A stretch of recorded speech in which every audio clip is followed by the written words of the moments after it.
Welcome, everybody. Yes, welcome to the webinar. So my name is Henry Dingle. I don't know if you all know me or who knows me.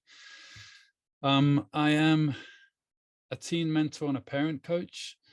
And of late, we've started this free webinar series on the first Wednesday of every month at this time. I have 20 plus years experience working with young adults, especially as a tutor initially, and now as a teen mentor. I run a parents community called the Young Fire Academy. It's for parents and for teens. So I run a 12-week program as a teen mentor and parent coach. And there's a specialist English and maths tutoring plug-in for that, and mindset coaching. So yeah, that's kind of my day-to-day work. So I have a lot of exposure to teenagers and parents and a lot of very close contact with both. Very, very close with the students I work with. It's both a mentoring and a tutoring relationship, but it's a very sincere and very connected relationship, and same with the parents. So I'm privy to kind of the inside workings of many families. And so this topic, gaming, yeah, I was inspired to do this webinar because it's something that just comes up in so many families, especially of young boys, as in teenage boys, but not exclusively. I ran a trust challenge last year, a 5-day trust challenge. And so I'm also kind of associate very strongly with that word for a leap into new ways, in some ways, of parenting and educating, or old ways that we need to bring back. So trust is a big deal for me, and it was definitely a theme of this webinar as well. And you know, I had some experience co-founding a school a while back in Bristol. We started up a school for my kids. So yeah, all in all, I'm deep in education, in an interesting kind of place. I'm not a conventional teacher at all. I've never been a school teacher. I'm not a huge fan of the schooling system. In fact, well, I mean, you know, but with the greatest respect to lots of great schools, you know, and teachers around the country and around the world who are doing brilliant things. So yes, the webinar series. And yeah, please do just listen in as best you can, create a space where you can take all the value from tonight. I really do feel like I have, and I know I have a lot of value to give. Whether I deliver that tonight, we'll just have to see, but I hope so. And please do give me all the encouragement you can in the chat and in general. I will definitely do my best teaching, as with any teacher, with all the love and support from my class, which is all of you today. So great. Let's see if some of the tech works. I'm gonna just bring up the slides. Go, Henry, go. Like it, Sarah. Thanks. Okay, so here we go into the webinar, and let's play that. All right, beautiful slides created by my wife. Can you also see the chat, all of you? Probably. One sec. Let me get rid of that. All right. Yes, absolutely love this backdrop. Anyway, I'll try not to be distracted by that. Yeah, taming gaming without shaming or blaming. So yeah, obviously it's a bit of a jokey name in a way. I got carried away with words that had A, M, I, N, and G in them. But you know, nonetheless, they're all words that kind of work for the context of what I wanted to deliver tonight, or what I wanted to get into tonight. Now, this is a topic I have avoided, in some ways avoided, just because it's so vast and ungraspable in many of the other kind of parent coaching group things I've done, webinars I've done. It's a bottomless pit of just not really knowing what's going on, I think, for everybody. And so that's one really good reason to bring it up and to bring us all together to consider it together. So yeah, especially how to empower beneficial technology usage and conscious choices in our teens. Yeah, I mean, it is going to be what it's going to be. It may be very different to what you're expecting. I don't know, but I hope it's going to give you great value nonetheless. That's the whole point. Okay, so this is my goal for this webinar. These are my goals, to offer you all a unique and fresh and depthful perspective on gaming. Yeah, I mean, like I say, it's something I've been thinking about for years and years. It's becoming just such a, well, it is just such a hot topic for all of us. So yeah, I hope you find my perspective depthful and fresh and unique, in a good way. to give you parents some relief, insights, and solutions. Yeah, it's a taxing topic, and I feel like it just goes on a lot in private. This is something that has inspired me also to want to grow parenting community. That is what we do with Young Fire Academy, as well as working with young adults. So yeah, a lot of this stuff is kind of privately fought out. Of course, we have our own networks of support, but I really see such benefits in bringing parents together. And yeah, I mean, that seems to just be my role. I kind of step up and talk to the topic, and hope that you know, it is bringing us together in that way. On that note, please do use the Q&A feature here in the webinar. I'd love to hear any questions as we go, and I'm going to do my best to keep my eye on the chat. So you're welcome to chat any sort of insights or suggestions or comments as we go.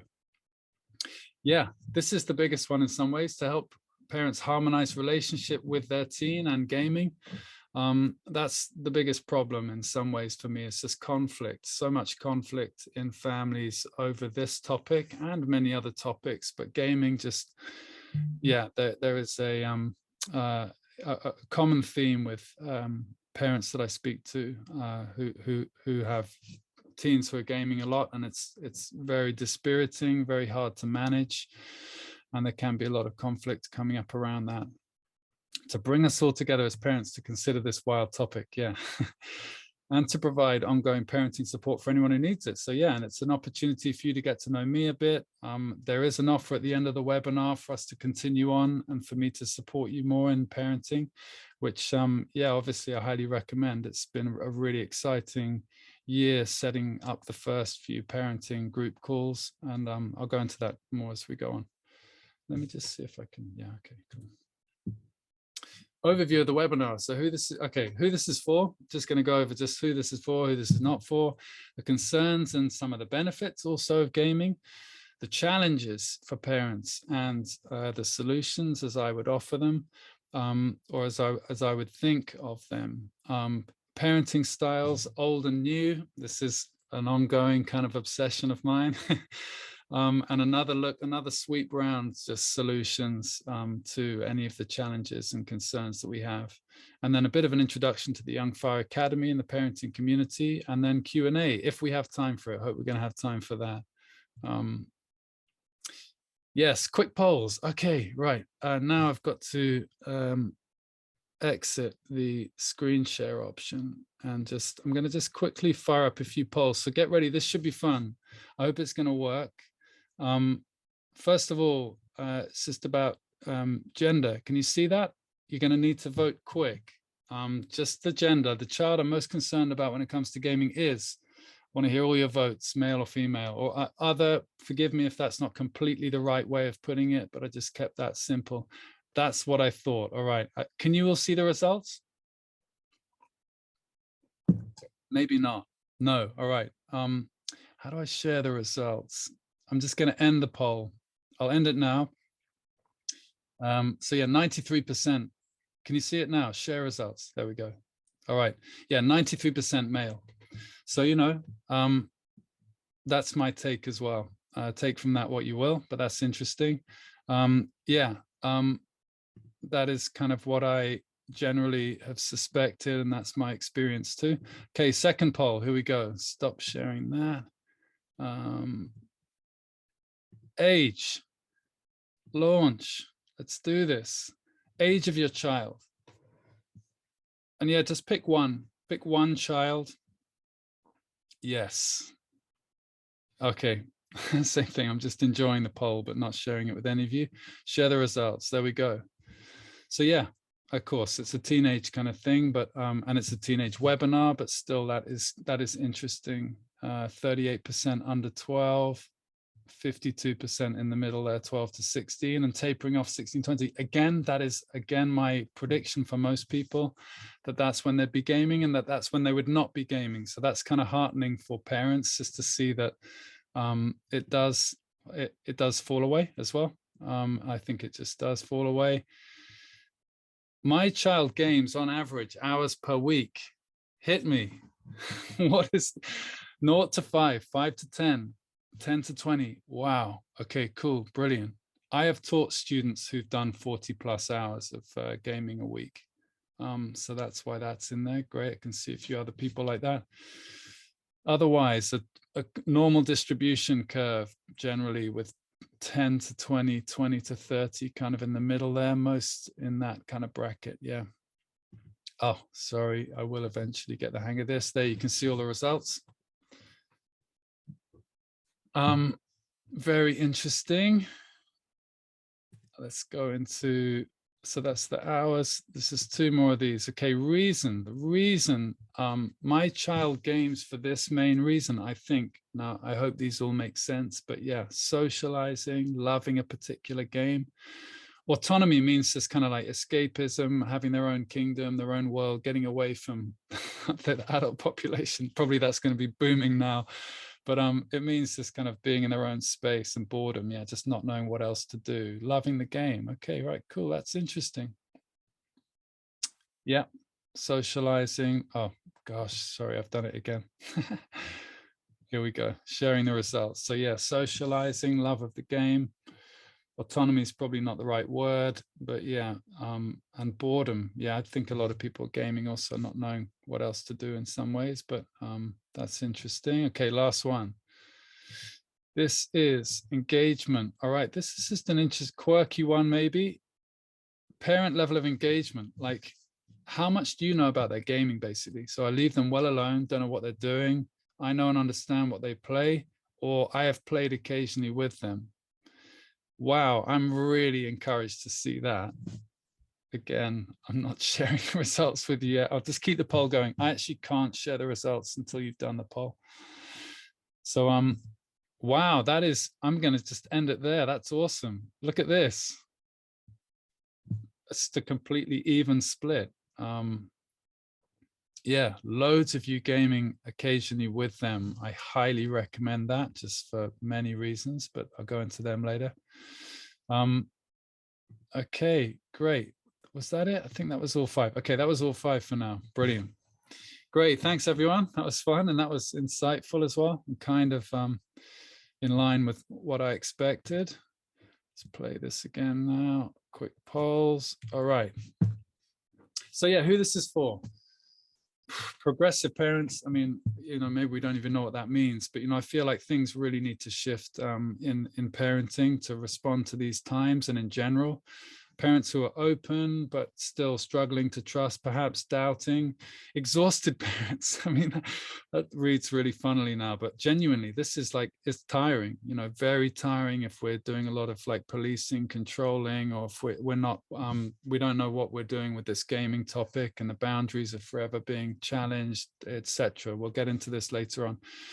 Parents who are ready to take the leap of faith and make some fundamental changes. Yeah, you know, in some ways, I hope you're all showing up here tonight going, you know, we know there are things we could do better. Maybe there are fundamental things we need to change. Our approach isn't working. We need support.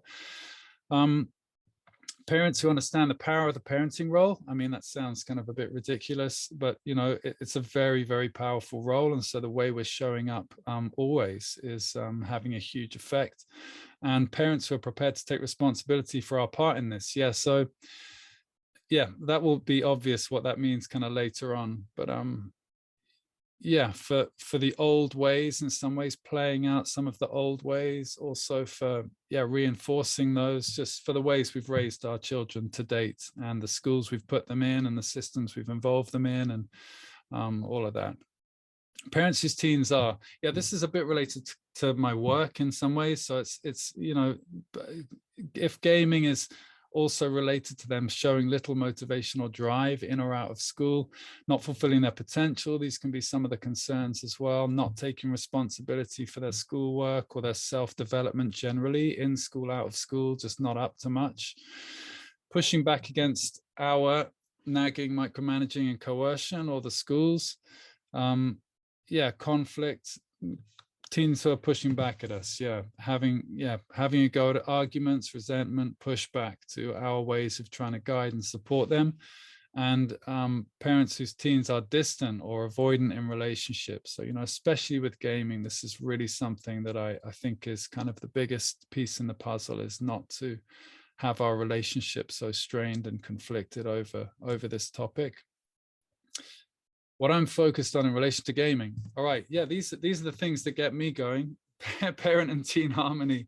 That's what I want more than anything. You know, I just don't think it's worth it in some ways, and so that's a huge price to pay when we're fighting over anything, really. You know, it better be worth it. And with gaming, I think it often isn't. The empowerment of teenage agency. So yeah, agency just means like purpose, what they're doing, what they can do with their lives, what they are doing with their lives, what they will do with their lives in the future.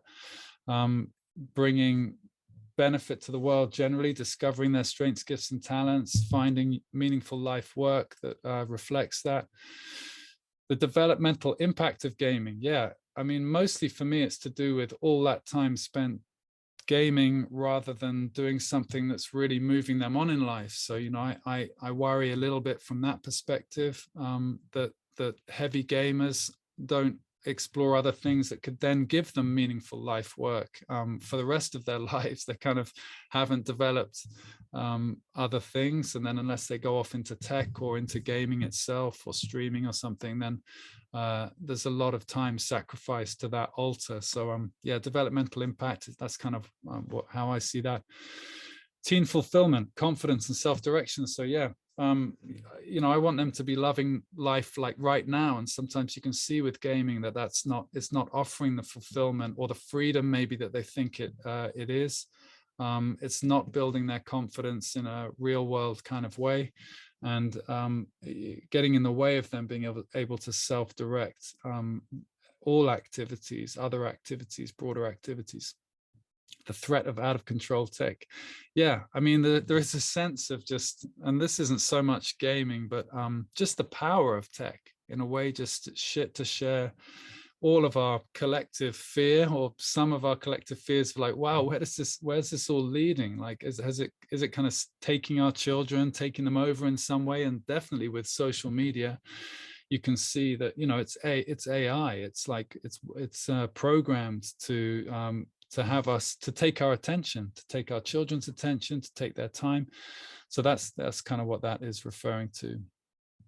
Young adults learning to live lives of true purpose and great benefit. Yeah, that's what I want. That's what we all want, right? Okay, the concerns and the benefits. What's worrying about gaming? All right, here's a whole list of things that may be worrying about gaming. That they're things that I think are worrying about gaming. The erosion. In fact, these first ones are the times when I do start to worry when I meet a young person, is when there is not a strong friendship group in the real world, so to speak. So an erosion of social confidence and their friendship group, a kind of IRL in real life. Because it's all happening online. And I mean, take that with a pinch of salt, because I got a lot of time for the socializing through gaming as well. I know that is, and this will come up later, that is their social life now. So I don't mean that, but just when someone's really isolated, isolation and mental health threat, obviously through the pandemic, there's been a bit more focus on that as well, a lot more. The avoidance of their natural gifts, and you know, especially with like taking the easy option, fear of failure, fear of going for it. This is something that's kind of quite systemic. I'd say it's in our schooling systems, it's in our culture in general. A lot of young people shying away from challenge, you know, and losing just not entering into things, and instead finding this kind of cozy world of gaming, which doesn't really matter. In some ways, it's not for anything. There isn't any public shame or failure. Probably there is actually in gaming more than I realize there. But anyway, yeah. Low engagement with schooling as a result, or just hand in hand, usually hand in hand, I would say, when there's a massive interest in gaming. Parent-teen conflict and relationship breakdown, I've mentioned already, huge aspect of it. Boredom, you know, just not really knowing what else to do. You know, gaming plays into the hands of young people who just don't really know what else to do with themselves. They maybe do just lack that confidence, need that support, need, you know, to be able to participate in other ways in life, broader ways. Online safety is, yeah, this is not a talk about online safety. So if that's your thing, then I'm not going to speak too much to that in terms of gaming. Yeah. the out of control kind of addiction element, I use that word just because everyone else does. I'm not sure about, not sure about that word in this context, but of course it's very Moorish and compelling. Maybe lots of you would disagree that it really is an addiction. I look at it more in terms of kind of a loss of confidence and escapism, habit patterns kind of thing. You know, addiction I think is a very strong word, but it's often used in terms in conjunction with gaming. And yeah, the big tech founders' insights. I mean, you'll have all probably heard about what the big tech founders apparently do with their own children, where they keep them well away from any devices. They make their nannies sign contracts. You know, this is all just in the media, so again, take it with a pinch of salt, but I can well believe it. They make their nannies sign contracts that they won't even be seen with a device when they're looking after their children. So that is also just relates to that last point about the out of control influence of tech at the moment, where we're not really in control of it as a society. And yeah, then possibly this is just an add-on, the delusions of becoming a full-time gamer. Many young people may be thinking, yeah, I'm just going to spend my whole life in this place, because then maybe I'll be like a pro. I'm sure it's hugely competitive, and that's not going to be the case for many people, but maybe I'm wrong. Maybe that's not a threat at all. Maybe it's just a great career for many people to go into. Okay, what's great about gaming? I just wanted to give the flip side, keep a quick eye on the time. Yep. Yeah, in some ways for boys, interesting, 93% of you all here, it's to do with boys. For boys, I really see gaming as like a near perfect environment. It's non-adult mostly, or at least the adults that are there, they're not kind of acting like adults, not controlling, not kind of dominating, or whatever it might be. It's so easy for boys to socialize through gaming. It's, you know, because it's like a one-track mind. You just got one thing you need to achieve in the game. So it's a relief on that front. But it's also a way that they really, really naturally can hang out. You know, they're not great talkers. I am gender stereotyping here, but I'm just going to go for it because it is true in my experience that girls are much more prone to long conversations and discussing, you know, this. Just do forgive me if this feels really like I'm generalizing, but for boys I'm just speaking to, they love this thing where you don't really have to talk. You know, you can just hang out with each other, feel together, have a laugh with each other, but you're kind of concentrating on something else. It's a safe, free environment now. Safe, don't worry about the lack of safety. Just have a look at like the actual safety, what that's like for teenage boys especially. Think about what we provide for teenage boys or teenagers in general. Where do they hang out? Where are they meant to hang out? You know, the parks, hanging out in parks, they just get hassled by police. They get trouble from the locals, don't want them there. Everyone's a bit scared of the packs of boys.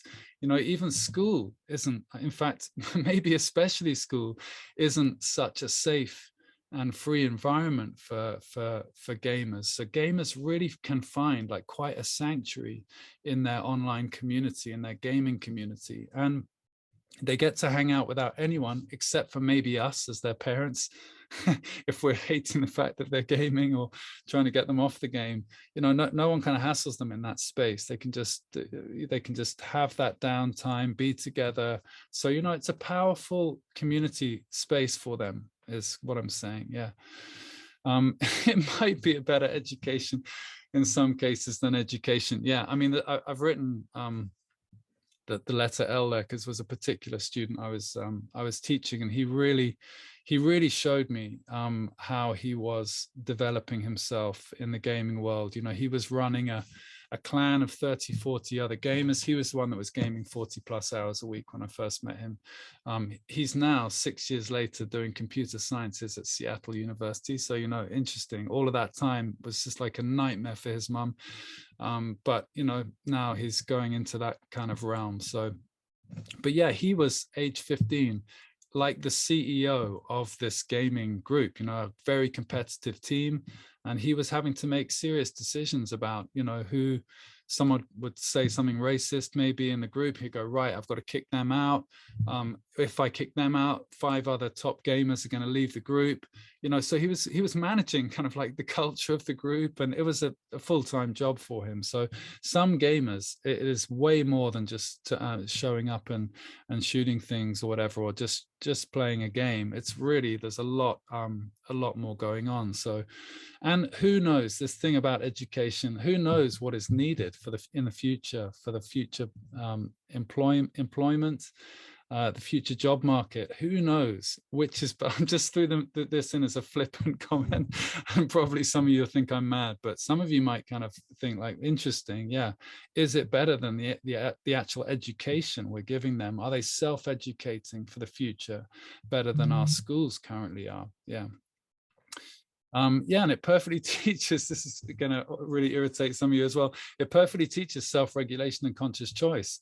You know, I've spoken to so many teenagers who have outgrown gaming or who have seen the downsides of gaming through experience. So there's not many other routes to discover that other than doing it. So, you know, if we as parents are in the way of that process, or we're stopping that process from happening, then they'll always be drawn to it. They'll always want more. They'll always think there'll be unfinished business there. Whereas I've spoken to lots of teenagers who they're done with it. You know, they know it makes them so angry. Sometimes the Fortnite players especially makes them so angry, and so they've learned like where it fits in their life and where it doesn't. You know, they're not just like completely beholden to it, just addicted to it, can't get enough of it. They really know, like, yeah, it doesn't serve me in lots of ways, but they know that through doing it. And yeah, I would say, I mean, everyone is a strong statement, but everyone grows out of it. Pretty much everyone grows out of it, and the others, maybe they become pros, I don't know. And allowing them to just experience it does fast track their sense of like, okay, I'm done with that. I also wanted to say I met a Swedish teenager when I was over in Sweden, really nice guy. He told me that, in fact, we were communicating solely because he had been gaming. He had learned fluent English, and that he's not the only person I've met who's told me that story. In fact, lots of Scandinavian friends, especially, who I'm in contact with through the parent community, yeah, many of their children, their English is improving so dramatically through gaming, way more dramatically than it is through English classes at school. So again, ties back to the education point. Yes. Also, every teen's different, with a completely different constellation of social and developmental needs at any one time. Yeah, met lots of teens of all different kinds, and some of them just really exist well in this community, in this space, in this gaming space. It's a great place for them to be, like I say, safe. They've had a really rough time at school, like horrible time at school, being bullied, leaving various schools, or they've ended up in a place where the online community, the gaming community, has really been a sanctuary for them to regrow their confidence. Yeah, and you know, neurodiversity, just so many different children. We can't compare our children to other people's children. Each child kind of, I believe, knows what is good for them if we empower that awareness in them and we don't make too much noise around them. So everyone's different. Every teen has a different way of relying maybe on gaming or using gaming to their own yeah, to good ends. Yeah. Teens need to cocoon and grow. Yeah, I just, you know, gaming just strikes me. TV, sleeping, gaming, social media, you know, they want to be in this. They're I don't know, it's just a developmental stage. They are happy to be in this kind of quite how to put it, just a kind of cocoony. I wouldn't want to say lazy, because it's also partly just their bodies are changing. They need that kind of space, like a kind of cocoon, I'd say, and gaming does provide that as well. And if we can handle it lightly, they'll find their own way through it, with it and through it. Yeah, so parents handling it lightly, that's one of my kind of missions from tonight, is just to encourage you to do that, to to not be too heavy with them around it, or concerned about it as well, unless there's just cause. It's today's social life for many. Yeah, we used to go to the pub. Maybe, I don't know if you all did, but you know, it was so different in my youth. They are coming back home from school and they're gaming. They're together with their friends online, or they're using social media. You know, that is their social life. It just is so different, and it really is a social life. That's today's social life, and it's probably going to carry on like that, and even more developed, definitely more developed, with Web3 and the metaverse and all kinds of things. The rate of change is just absolutely extraordinary at the moment with tech and in general. Yeah, and we got to admit that gaming, frankly, saved many of our youth during the pandemic. Had the pandemic happened 20 years ago, I just dread to think what that would have been like for teenagers to be incarcerated in their family homes with their parents. It's kind of like a worst nightmare for most teenagers. They've got a predetermined need to get out and be seeking influence from outside of our families. So it's nothing personal, but yeah, wow, they had gaming. I mean, what a thing to have when you're locked in your bedroom, to connect with all your friends, have fun. So, I know there's probably that many downsides to people overdoing gaming during the pandemic, but what it would have been without that, I dread to think. And this last one, yeah, it's really fun. Like, it's ridiculously fun gaming. If you can look at it through your kids' eyes, of course, it's just incredible fun. So we can't overlook that point as well. Yeah. Challenges and the solutions. Gaming related parent challenges. So yeah, this is the territory that I hear about, just the control, the wish to control through apps, Wi-Fi blockers, this kind of thing, and the potential full-time job that can become for a parent. The boundaries we need to uphold, the reinforcing of the boundaries, the constant negotiations around those boundaries also is a great strain on family life and relationships. Priorities, responsibilities. Yeah. Just our children's priorities in life, their responsibilities to their own self-development and future. That's something we parents see way more than they probably do. But they definitely have it there, but their thinking is also just very short term at that age and stage. Relationships, yeah, the conflict and distance in our relationships over this topic. That's one thing that's brought me to this webinar, is just to wish to alleviate and help parents harmonize relationships with our children, their children, and also with gaming itself, kind of partly through this webinar. I'd love that to be the result. Yeah, and the preferences, we just still have this thing of like, we want our kids to like be outside playing games, exercising, we want them to be reading books or something. It's just like laughably out of date in one way of looking at it. And these are like great things, of course, we might want them to do. That's totally fair enough. But we have to accept, like, wow, what we might want for our children, we've got to open up to the way the world actually is right now. And it's going to change just so dramatically. So we've really got to practice like letting go of our expectations.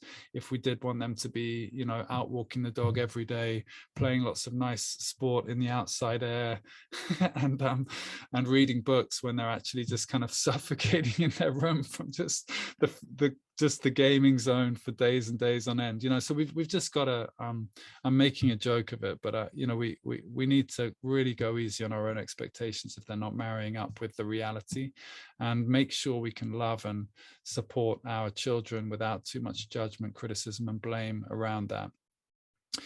And yeah, the rate of change, tech in the world, we've talked about that, and this unknown future, very unknown future for what's going to be needed, like the job market, employment, I've already spoken about. And yeah, we just don't know what our children are going to need in many ways for an unknown future. So yeah.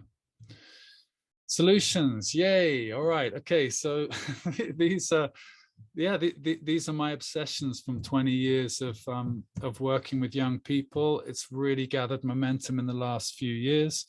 But yeah, we as adults need to take responsibility, adults, parents, teachers, governments, for just an old system that really needs to be changed, like swapped out, like started again. Like, and I think schooling falls in that bracket. Complete change would be my wish.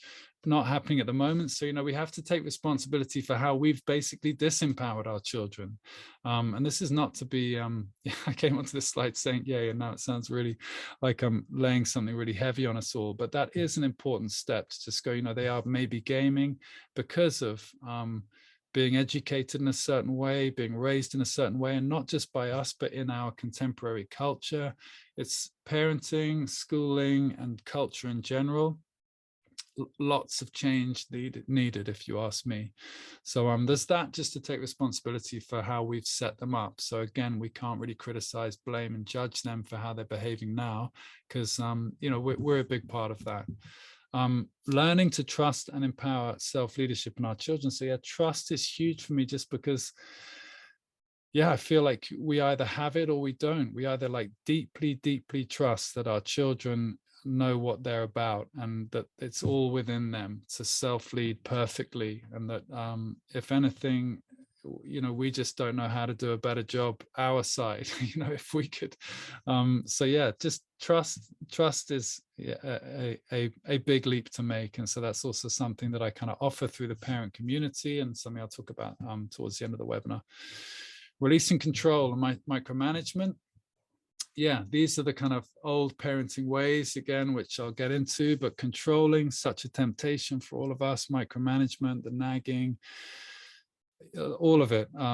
We need to really take a good look at that and just see, like, is that serving? Is that getting us any results? And in many cases, no. It causes just a lot of pain, a lot of conflict, and the results are awful. So yeah, control and coercion. So yeah, taking this essential leap of faith into trust, into new ways, trust, love, respect, a real honoring of our children, and learning how to do that. I think we all need to learn how to do that. I've focused on this for decades now, kind of in the background to begin with, and now very much in the forefront of my work. And seen many parents come to this, many great parents, lovely, amazing, bright, brilliant people, need some retraining and some collective move into different ways of parenting and different ways of thinking about our children. Other solutions to the gaming conundrum is, communication, to really be able to communicate with our children about it, to have discussions with them around lifestyle choices that aren't in conflict, really to open it up if possible, and to come to agreements about what we think is actually best. Parents often have to stand back for a few years in some ways and just watch children learn for themselves, watch teenagers learn for themselves. So I'm sure you've all tried many agreements, many contracts around the hours that your kids might be gaming or whatever it is, but that's not really what I mean. I mean, like, really like a long-term sense of being on the same page, working together as a team, looking at things periodically about any imbalance or excess, speaking up for that, but not trying to kind of double down on them and make it be a certain way before they've learned for themselves.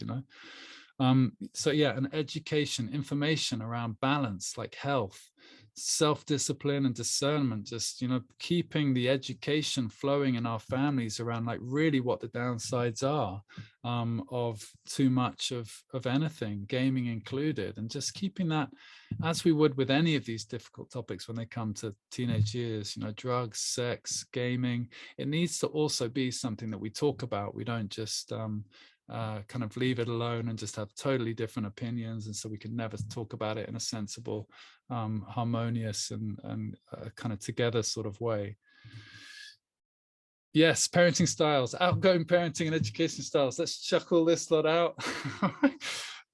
Yeah, I mean, I hope you're all seeing value in this, and that it isn't too provocative, or that I'm too far down the track in one way for you. And just take it with a pinch of salt. I really am showing up here to try and encourage us all and offer value through this webinar for insights on how we could do things differently if we're struggling. So, the struggle, there's got to be something we can, that's showing us something around how we're operating. If it's a real struggle for parents, for schooling systems, for children, then okay, let's look at these systems of control. Controlling, having too much suspicion and distrust of our children in our schools, in our homes. And gaming is related to this. Gaming is, we feel like we've got to manage it. We feel like we've got to control them. We've got to tell them, otherwise they'll just, it's this sense that we have more broadly in culture as well, that if we leave them to their own devices, they'll just like eat each other or something. There'll just be outright war. Like, we can't trust ourselves. Like it's Lord of the Flies, and all of that kind of rubbish. But this is sewn into our culture to not really trust. Being left to our own devices. And in schools often, this third point, coercion, first of all, just means force, and being forced to do things. School in some ways is forced. It's like, you have to be there, you have to do all the things during the day. And these are also playing into then an election to game later on in life, I would say. Avoidance of true purpose through business and activities. I've often looked at like a schooling schedule for students of mine, and they just literally have no time. There's no time when the schools ever leave them to their own devices. Secondary school, they're booked up all day. Private school, state school, doesn't matter.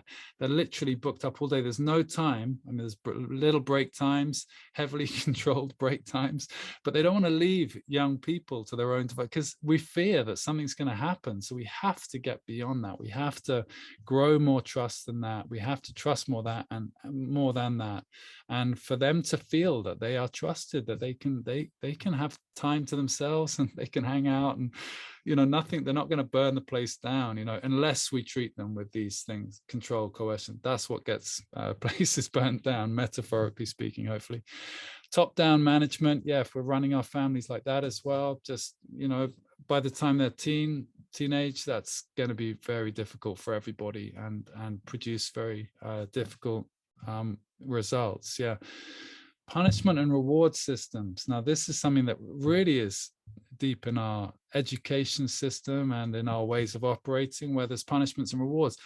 I don't want that for children. I want them to really know, and I know this is possible with my own children and through the work I do.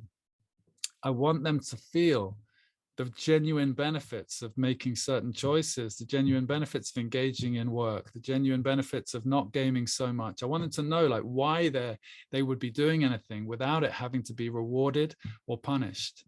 And you actually don't get to have intrinsic motivation in your activities unless those systems are removed and there isn't a reward for doing something. It empties out that thing itself. The thing you would be doing, it makes it empty. If you're just getting a reward out of it, or if you're being punished if you don't do it. Yeah, adults thinking that we're right about everything. Yeah, I mean, there's many parents that I've heard, partners of people I'm in contact with, or people I've been directly in contact with, who have this thing where we feel like we're right about everything. And that is something very common, I'd say, for human beings in general. We can fall into that, definitely in our parenting too, that we can feel like we're just right. We just know that we know best. The children don't know, they're just children. Even when they're teenage, we can still be thinking like this. But I don't think at any age it's really needed. I think children have so much, just have all the innate wisdom they could possibly need. And so, we need to really watch our own sense of knowing everything, being right about everything, and judging, blaming, and criticizing our children as a result. So this is the essential leap of faith for 21st century parents, in my opinion. Yeah. And so related to gaming, love, acceptance, and belonging, we cannot reject in any way the judge and the blame, the sense that they can feel of just they're doing something wrong, or it's just this horrible topic in the household. We have to make sure we're giving them acceptance and belonging no matter what they're doing. Like I say, in some ways, whatever they're doing, it's not like it's our fault, but we are some part in that as their parents. We're the school system we put them into, that's some part of it. The culture we're all in, that's some part of it. So we need to give them acceptance and belonging no matter how they're behaving, basically, no matter what they're choosing to do. And there is a reason for all of it. So yeah, trust, real, like deep respect, openness to our children, whatever it is they're doing, however much that we think they're wasting their lives right now, whatever it might be in their teenage years, still, the deep honoring and a humility from us to just go, okay, right, maybe we've got something, like how can we support you? How can we work with you? How can we be more on a page to communicate with each other around these things? Is there anything you need, or are you okay in here just gaming away? How can I help? And showing up like that in a real, open-hearted way. Self-direction, not being told what to do, but them actually knowing what they want to do. And that takes years and years to learn, especially to unlearn from where they're coming from. So learning to self-study, this is not a skill that many young people have after a decade of schooling. Self-leadership in general, and autonomy, kind of self-rule, or running your own life is kind of how I'd understand that word. Empowerment. Yeah, our role as parents to empower in our children good decision making, good judgment and leadership. And that is by stepping back. So one thing I do a lot in my work is encourage parents to really step back from running the show so much, to allow our children to lead and to make their own decisions, rightly or wrongly, not to get in there and kind of change it or manage that situation if we don't like the way they've done it. Leave them to it, just to bring ourselves more and more out, not in a neglectful way, but just in a skillful way, to step more and more out of how they are deciding to run their life, so that they can learn their own lessons, make good choices, make good judgments. And of course, we can comment on those in a way, if it's productive and received by them, and they're happy to hear that reflection, then great. We still have a great role to play. Nurturing this intrinsic motivation. So yeah, intrinsic motivation just means natural, like genuine motivation. They're not going after some approval or some, they're not doing it superficially just to get some reward. They really know the benefits of being generous in that, serving their own household or community, showing up in ways that really is rewarding, genuinely rewarding for them, for nothing. I've avoided giving my kids any sort of external reward for something there's a reward in folding their own clothes, like it doesn't have to be like some sort of really thrilling experience. There's a reward in just taking responsibility for your life. And teenagers are crying out for that kind of responsibility. They really want to know how, and they need us to lead them to those kind of activities to really step up and be responsible. Yes, and our children, we cannot predict what they're going to be like. They are all utterly unique. They're not from any mold. They're not destined to be like us or like anyone else. So, we also just have to be open to exactly how they are, like whatever they're doing, just to let them be as they are, and to support them, to empower them to be exactly as they naturally are. Right, last round of solutions, I think. Let me just see where we're going. Yeah, great. Okay, we're nearly there. Perfect. And I want to see Q&A. I've totally lost track of Q&A. I'll see if there's any time for Q&A. And we'll have a few videos to show you just before the end. So last sweep through our solutions, like especially in relation to gaming, what we really want to do is harmonize our own relationship with gaming itself. So the demonizing of gaming, this is where I also really worry when I meet family where this is the dynamic, where gaming is shamed or blamed. There is a demonizing of it. It's unwanted. And so, like, in a way, that just, for a teenager, it creates so much disturbance in their better judgment. It becomes the forbidden fruit. And they just kind of, in a despairing way, just end up going down that track more and more and more, because they also resent us for judging them, and so it produces all kinds of difficulties, not least breaking down your relationship. So demonizing gaming is not the way to go. We really have to harmonize our relationship with them, with our teen, however much we might not like it, and with gaming. And then you will see the results from that long term if you can hold that position. Role modeling with our own devices and tech usage. I always love this with parenting. It's guaranteed to give us humility parenting, because monkey see, monkey do. Like, our kids just copy everything we say and do. That's how they learn.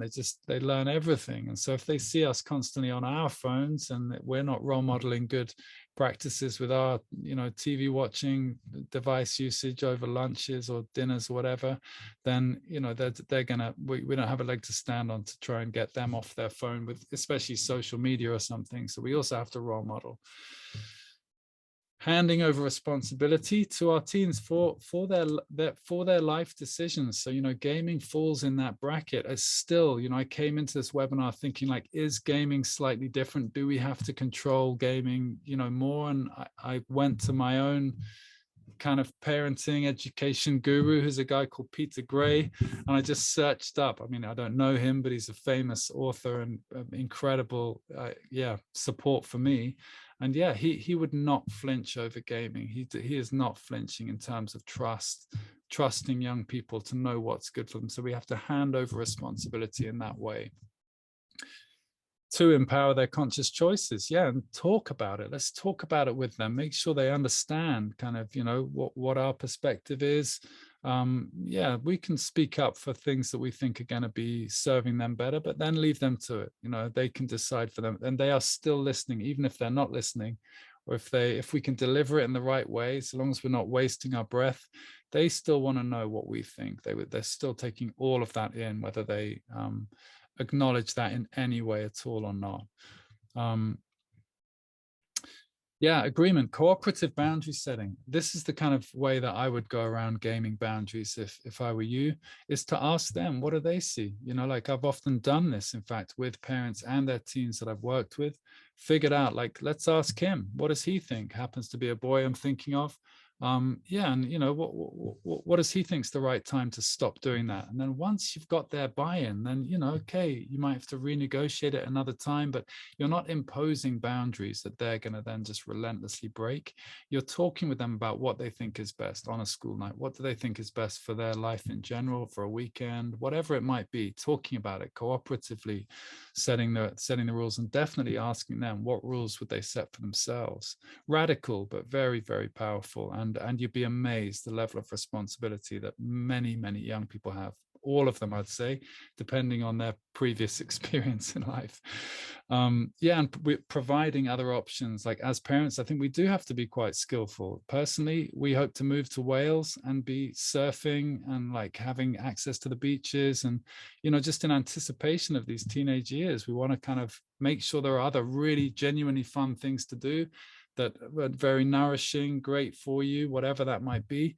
Moving to a school where the culture of the school even is quite empowered around that. So these are the kind of moves that we're making, not possible for everyone, but yeah, to provide, we need to just see what we're providing in our own environment, also to interest them, also beyond just gaming. Choosing influences carefully, schools, community, friendships. Yeah, we can choose some of those things. Some of us are flexible to be able to go up, move, or to whatever it might be, but these influences really matter. We're kind of stuck with them in some ways once we've made those decisions. So if you have the options, then consider that deeply around what kind of culture you want to bring to your children in relation to gaming and anything. Now, we really probably just have time for me to invite you to our parenting community. So you've got to know me a little bit through this hour. I hope it's been helpful. I would love to hear from you in the chat or in general. We're in email contact as well, how this webinar has been for you. If it's struck the mark for you, also in relation to gaming, if it's been supportive in relation to that topic. But yeah, we run parenting communities. So we have on offer today access to a 5-week online course, which is basically to take this leap of faith into trust. So it's a step away from all of the old parenting ways into the new ways, into really being able to walk the walk with trust, love, respect, openness, and empowerment of your child. And wow, we have been having an amazing year with the groups that we're running. So we have this 5-week online course. There's also weekly group Zoom Q&A calls and a parent community that's growing up around them, where we meet every week, and a private Facebook group to support that parenting community. So we meet, this particular group will be Thursdays 11 till 12. We have another group on Fridays from 5 till 6. And it is incredibly powerful to go through this challenge. The challenge has just a real, the full fruition of my 20 years of insights around this topic, and many practical suggestions, action points. The assignments are really actions, like ways that you can actually harmonize relationship with your teen, empower genuine maturity and responsibility in them. It's an area I know many parents and families struggle with. So yeah, we're really loving seeing the results that we're getting from that course, and from the calls that go with that course, and the calls that then run after that, for years really. So once you've done this challenge. And once you've joined the first 4 or 5 weeks of calls, then of course there's an option to continue on, because all of this stuff, yeah, it takes time. It deepens over the weeks. The community is extremely supportive for everyone that's there, and so it's an ongoing snowballing of deepening into this way of treating our children, empowering our children, and really setting them up in all ways for the future. So Sam, I think, is going to put a link into the chat for where you can have a look at that in more detail, or just sign up for that 5-week course.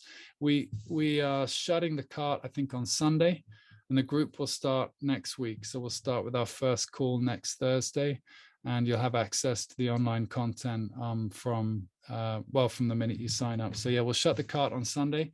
And I would so love to meet all of you in this way, to spend time with you in this way, to support you in this way, and get to know your families in this way, just from hearing your experience.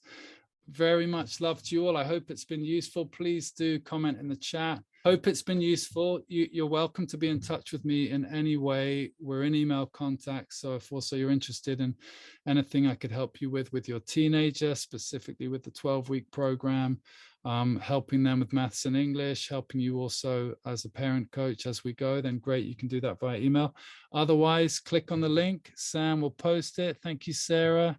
Have you posted the link, Sam? Yes, the link's there in the chat. Thank you so much. Yeah, please do post your comments now. I'd love to hear how it's been for you all, however brief. And we will also email out the link to the Trust Challenge. So don't worry, you don't have to catch the link from the chat just now. Thank you all so much. And also I look forward to seeing you maybe for the next webinar next month. We will definitely send you an email about it once we've found a suitable topic. Wishing you all a safe and peaceful rest of your night and week. Lots of love, everyone. Look forward to seeing you again soon. All the best for now. All right. Bye.